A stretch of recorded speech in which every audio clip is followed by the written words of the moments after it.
In this video, I'll be going through the Strand 3 section of my Criterion A design report that managed to score me a 7 out of 7 for my design ePortfolio. So I'll be looking at specifically Strand 3, which is to analyze a group of similar products that inspire a solution to the problem. So you'll be choosing a group of products that are similar to your envisioned solution in order to give you an idea of what features you would want for your actual product. So it doesn't necessarily have to be the same, but the basic idea has to be the same. So for me, I wanted to create a Japanese cultural artifact. So I wanted to create it in a 3D origami through using 3D origami, but you can't really find such products online. So I settled generally just for Japanese cultural artifacts, which is perfectly okay if you can't find any other type of product that's exactly similar to your product. So starting off with how I wrote my report, the first thing, the title of the product, what's the product called? You can just copy the exact same thing in the website that you found it on, Amazon, eBay, wherever you found it. Just copy the same title, but you need to say what your product is. The next thing would be images of the product. These images have to be big and clear, at least clear enough to be able to see them. So it's good to include all angles. So try to choose products in which all angles of the product can be seen. If you can generally only find it with one angle, that's really not that good. You should be able to find one with all angles.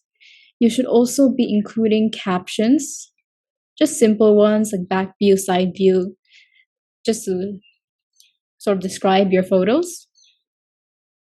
Next would be the link. You'll have to show the link to wherever the source is. Just paste the link there.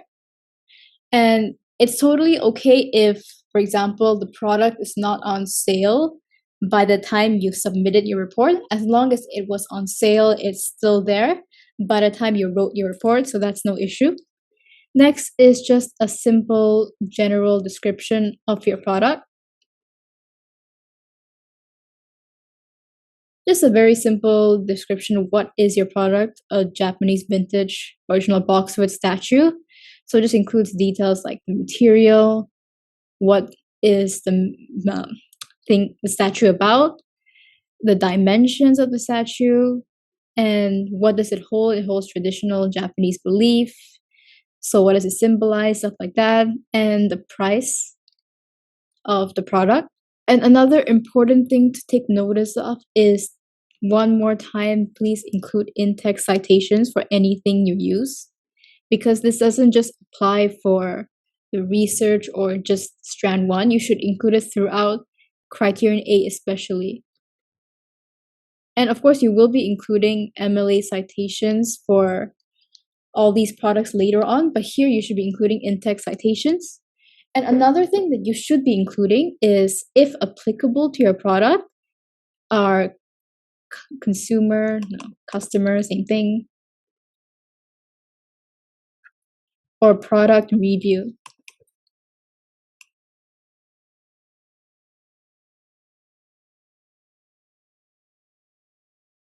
If you are able to find any sort of review like this, it's good to include it and sort of analyze it as well. But if you're unable to find it, it's no issue, but you'll have to mention that you are unable to find it, hence it will not be included, because there's no problem including it, but you should mention that it's not there so you can't include it. And that's generally the description. You have to describe your product. It's very important to just give a basic description of your product and everything like that, because that's part of the criteria as well. And then we only move on to the analysis. Then you can use any sort of thing to describe, to analyze your product. But what I did is I utilized the SWOT analysis, in which I would analyze the strengths, weaknesses, opportunities, and threats of the product. So the strengths and weaknesses are mostly like internal, just the features of the product, this and that. And the opportunities and threats are more external, as in what will give this product an advantage compared to its competitors, and what will be a limitation in comparison to its competitors. So it's just internal, external. stuff like that, because you also have to look at profitability and stuff like that. And as along with the SWOT analysis, within the SWOT analysis, I include the Access FM model, in which it stands for aesthetics, cost, customer, environment, size, safety, function, and material. So in order to make my analysis more specific, I would focus on these specific aspects, and based on these aspects, I would give an analysis on that. So for example, here I would focus specifically on material, safety, and aesthetic. So I will talk about the material, how it connects to the safety, and how it connects to the aesthetic of the product as well. And generally, just throughout the entire thing, there's no need to include every single aspect of the Access FM, because it doesn't necessarily have to apply to everything.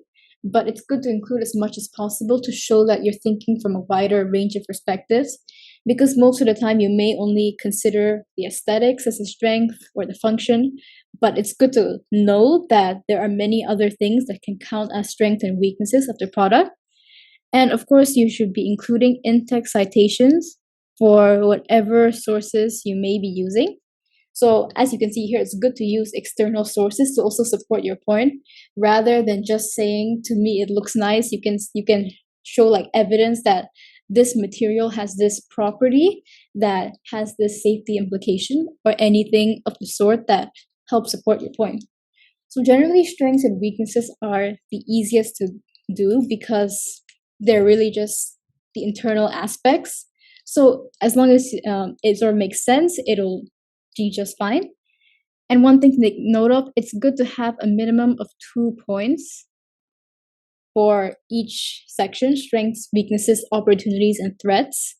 But as long as each point is of quality and has like detailed explanation, so you should always think quality over quantity. You could have 10 strengths, but if none of them are explained well or none of them are properly mentioned, then it's not as strong as 3 proper strengths that are explained in detail. This is especially true for opportunities and threats. There's really not much you can include, but each point can be strong. So opportunities and threats, it's a good thing to mention other sort of products, other similar products, and give a comparison. For example, I compared the aesthetic of this product with another product in which I provided the in-text citation to. So I made a comparison, showed how this has an opportunity over the other product. Because you can't be generally saying this product is better than this in terms of this, you'll have to give a proper link, a proper source that to show that yes, this one is definitely better than this, because you can clearly see it. So you can't be saying compared to most products or compared to some products. You'll have to say which products are you talking about. That makes your analysis more specific. As you can see, I didn't really write much. I didn't really mention that many points. It's only 2 points for this, 3 points for this, but that's sufficient as long as you explain well and make sure your point is well shown. And you should always give a general conclusion of all the strengths, weaknesses, opportunities, and threats, and just a general conclusion on what could be improved in the product, what are the strengths of the product, so you could use this later on to help form the features of your actual product. So this is my second product, which I named it, the photos and the captions, as well as the link description. And the same thing with the product and customer review. There's really not much. So I mentioned this and mentioned the reason why I'm not showing any analysis of product or customer review. And moving on to the SWOT analysis, I also incorporated the Access FM in here. Mention all the aspects, strengths, weaknesses, opportunities, and threats. You can see here both are 2. So it's really not about quantity, it's about quality. And you can see there's a lot of in-text citations here, because I'll have to compare it to many products. So when I want to compare it to many products, I have to include in-text citations for all of the products, which builds up the credibility of anything I'm saying, because the examiner can directly just see the product and knows that I'm not making assumptions that other products are like this. And once more, conclusion. And the final product is supposed to be product 3. The Japanese 7 lucky gods of good luck, all the captions and the photos. Sometimes here even shows the packaging, so just include whatever you can because even the packaging can be part of the SWOT analysis. Link, description, and another reason why I can't include customer and product review because this is the nature of my product is where it's not really a popular sort of product. You don't really see many people buy this sort of thing. Hence, it's not common for there to be much reviews on it. So that's perfectly understandable as long as you justify it. And the SWOT analysis as well. One point that you can always use is either your opportunity or your threat would always be the cost of the product. Depending on the cost of the product and competitors, it can either be an opportunity or a threat. This always applies. So it's one point you can definitely use no matter what. And finally, the conclusion. That would be it for Strand 3. There's honestly not much. As long as you know the structure of how to do it for one product, you could just easily repeat it for the other products. So if you were to see present 3+ products, yes, I presented 3 products. So you may think the more the merrier, but if you can properly do 3 products, that's more than enough because you may not have the time or the space to do a 4th product. So 3 is always the best number, not 2, not 4, just 3.